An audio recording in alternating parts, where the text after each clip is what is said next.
Okej, detta är en testinspelning. To my friend Emmanuel. Vi får se om jag kan ta bort den sen.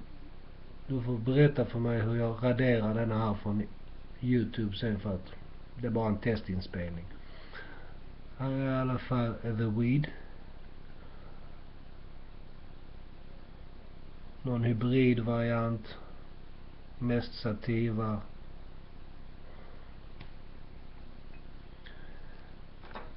And here is the joint. Första idag. Klockan 1 på natten. Nattis.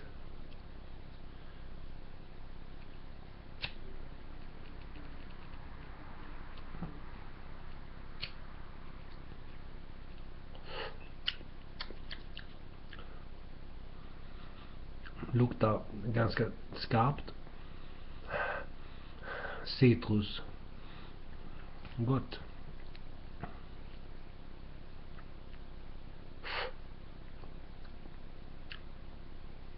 Ja. Taste good, man. Taste good.